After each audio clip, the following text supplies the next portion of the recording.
Welcome back to the program. I'm Ezra Brenner. To Washington, D.C. we go. Today is opening day for the Congress. With us on the line to Washington, D.C. is Leon Goldenberg, host of Community Matters on the Talkline Communications Network on Saturday nights on WMCA 570 AM. Chaskel Bennett, community leader, activist, and involved with Good Israel of America as well as other organizations. Ezra, Friedlander, CEO of the Friedlander Group.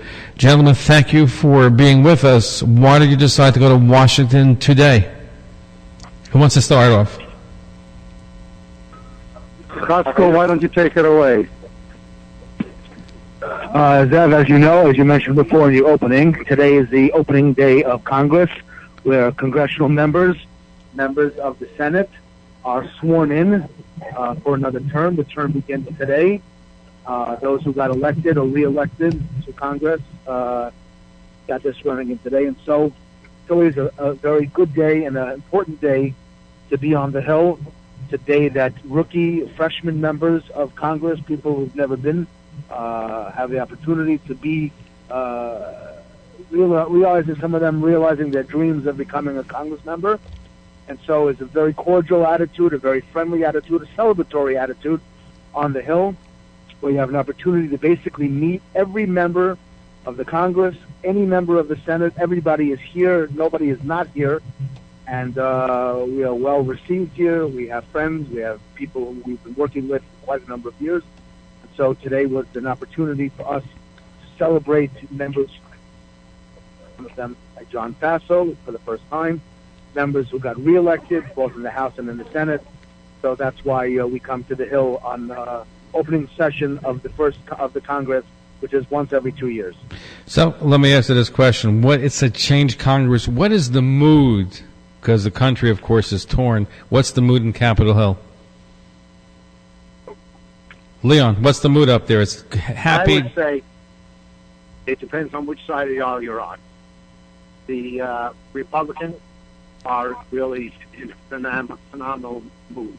But they are talking about working with the other side, which is something nice. And whether it will really happen or not is a different story. But the talk is that they're going to work with the other side and try to get things passed. Our own Senator Schumer, has said he plans to work with Donald Trump and Republicans. The infrastructure bill that they're talking about of $1 trillion, which may sound like a lot of money, but when you break it into 50 states, break it into how many highways are really not working, it's not broken. And as John Faso said, what he wants to see is something that actually Jerry Nadler and Chuck Schumer have been working on, which is bringing a train between another train for traffic as well as for train across between New Jersey and New York, the entire Northeast region.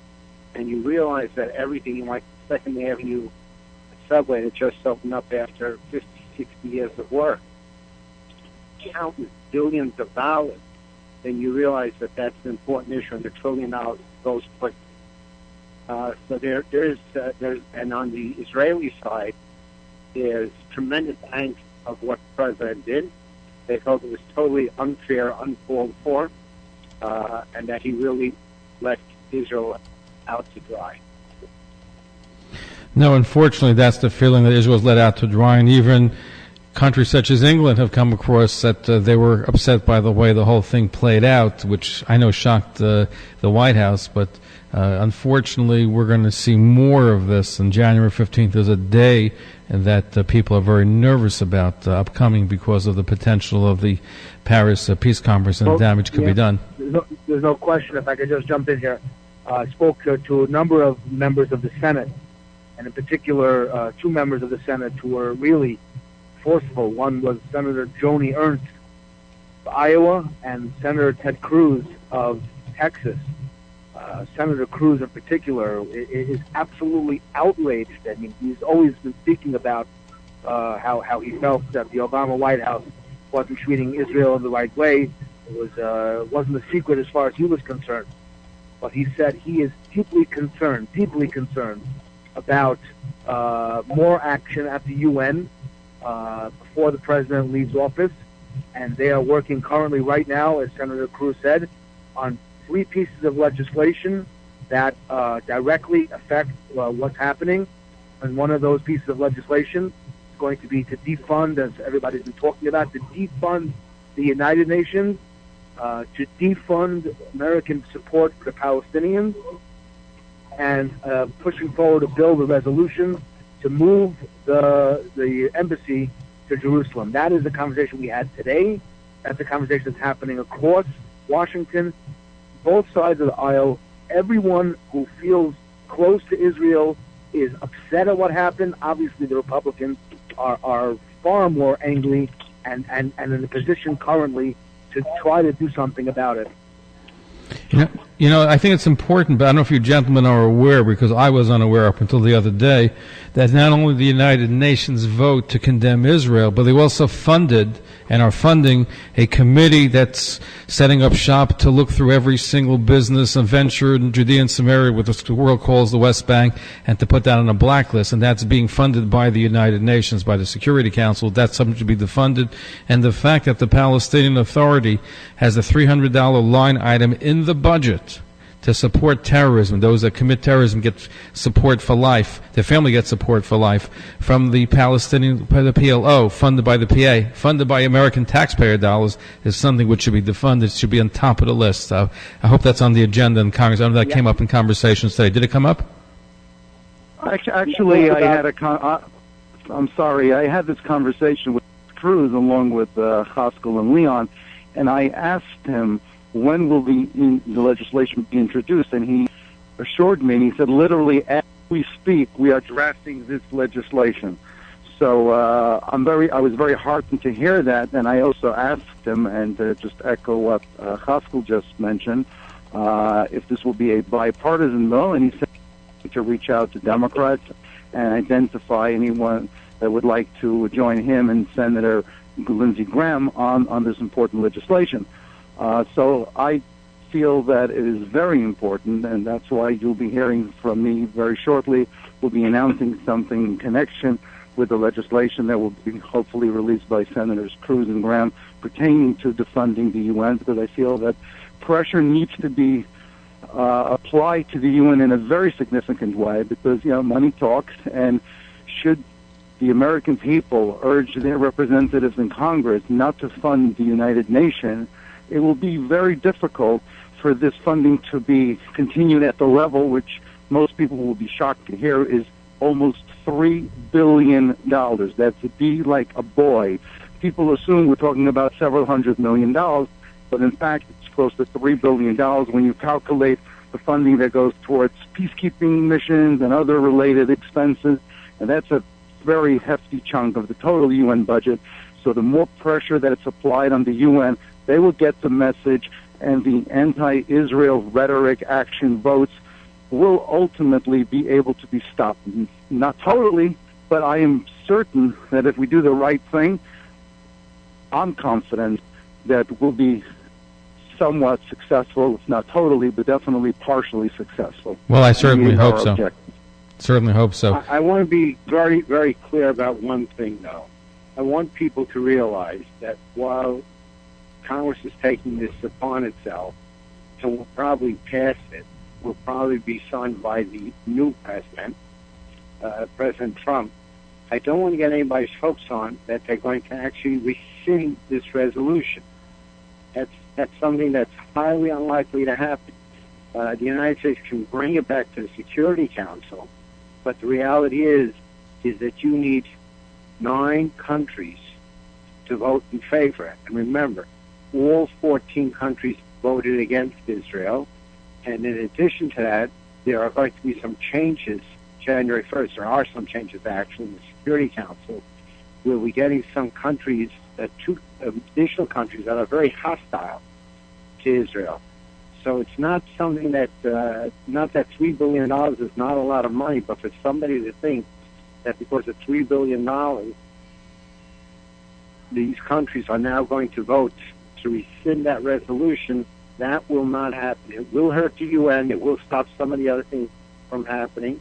And then the question is what happens until January 20th. But let's not fool ourselves into thinking that this resolution will be overturned. No, that, as you Well, correctly point out, it's United about Nations. overturning the resolution. I don't think the resolution anyone has any hopes for in terms of it being overturned. I think that ship has sailed. I think what's important is that Congress keeps up and applies the pressure to the point where the UN feels the pinch, and that's why we're in Washington today. Yes, as we spoke earlier, there isn't a second opportunity to make a first impression, and that's why we, to answer your first question, it's very important that the community introduces itself, the professional, the communal leaders, both Democrats and Republicans, and that's accomplished as this interview is being conducted. And we're very heartened because you feel there's a sense of appreciation for the role of the community. We've been meeting with senators across the aisle. We've been meeting with senators from states that have very little, if zero, in terms of a Jewish population. But people understand the reality of what's going on in the world, and we're trying to reinforce a positive message. And we all hope that we'll be successful. No, we certainly hope so. Now, let me ask you, gentlemen, you just heard Ezra speaking, and we have Leon Goldenberg. Ezra Friedlander is the CEO of the Friedlander Group, and Leon Goldenberg is a community leader, host of a program, Community Matters, here on the Talkline Communications Network. Chaskel, Bennett, also community leader, activist, and they're in Washington, D.C., where we're speaking to them right now, where it's the first day of Congress, and they're there. So both you, Leon, and Chaskel and Ezra are all seasoned. You're experienced political professionals. You know that, you have a good relationship with members of Congress. They know who you are. So does that allow more direct conversations past the general welcome? They say, hello, how are you? How far can you go with them to make sure some of the issues that are important to the Jewish community are really going to be considered fully? Well, look, we met, for example, I met this afternoon with Senator Harris, Kamala Harris. She's a new senator from California. I know that she has not met with many Jewish groups.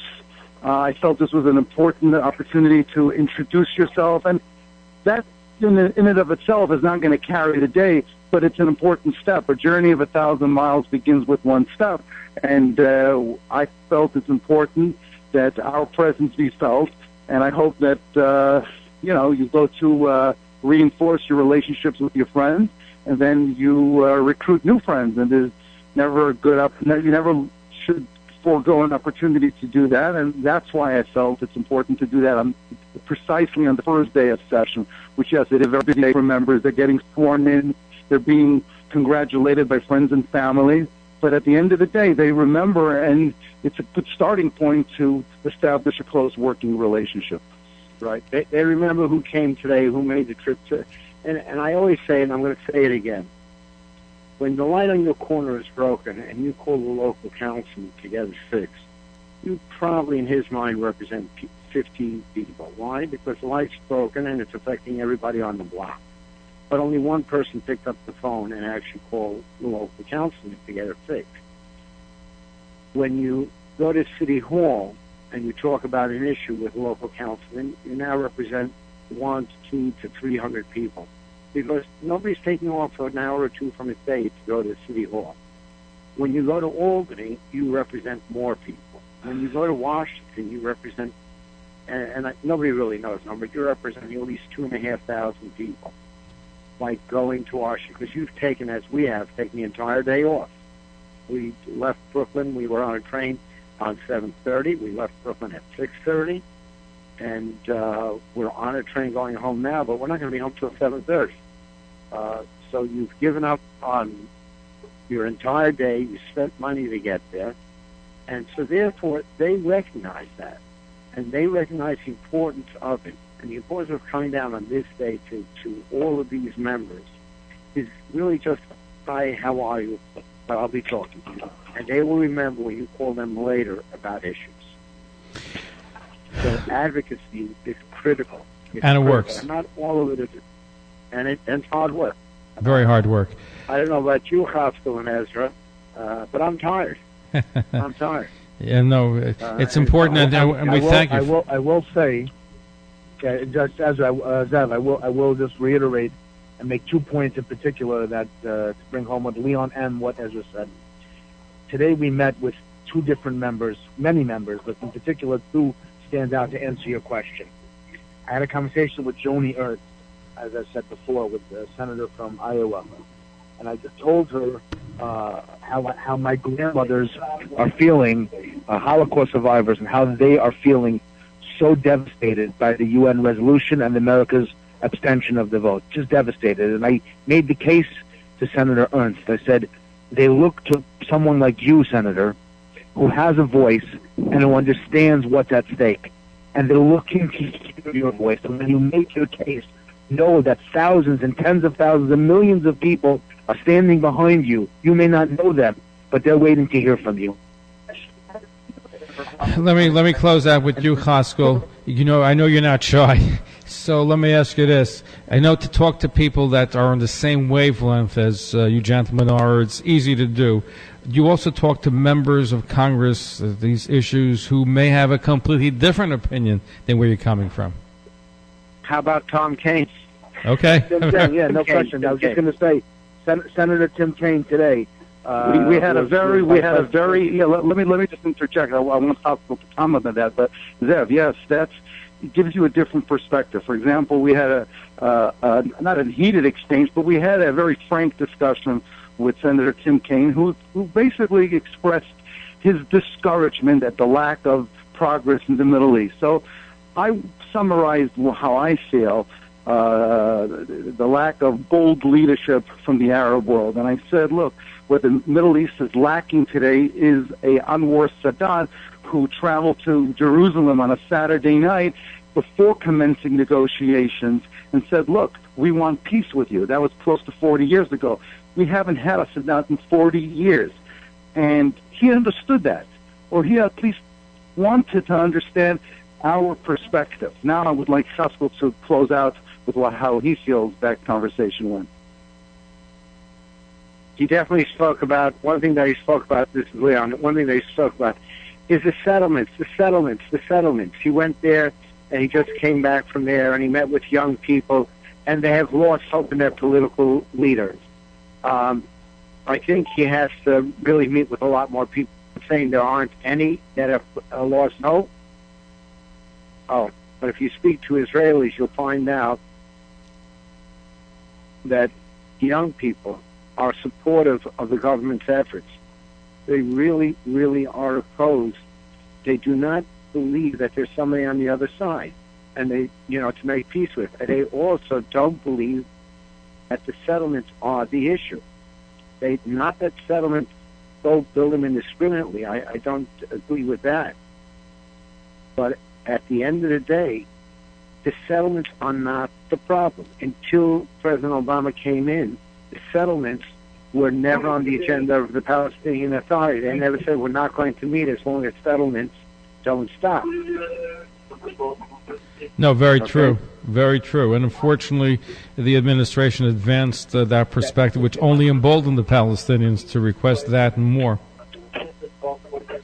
Gentlemen, I wanted to thank all of you for being part of our board. Thank you for going to Washington and really doing a very important work and speaking to congressmen and senators, both friendly and not as sympathetic, and trying to make a case, making support for Israel in the new administration that's taking place on Capitol Hill. So Leon Goldenberg, community leader, you can catch him every Saturday night. Community Matters at 10 o'clock at WMC and the Talkline Communications Network. Thank you, Chaskel Bennett, also community leader, activist, for going to Washington. Ezra Friedlander, CEO of the Friedlander Group, for taking that trip to Washington, D.C. I should say Shana Tova, and look forward to having you gentlemen back. Thank you. Thank you for having us. Thank you. And we're going to be right back. Don't go away. Stay tuned.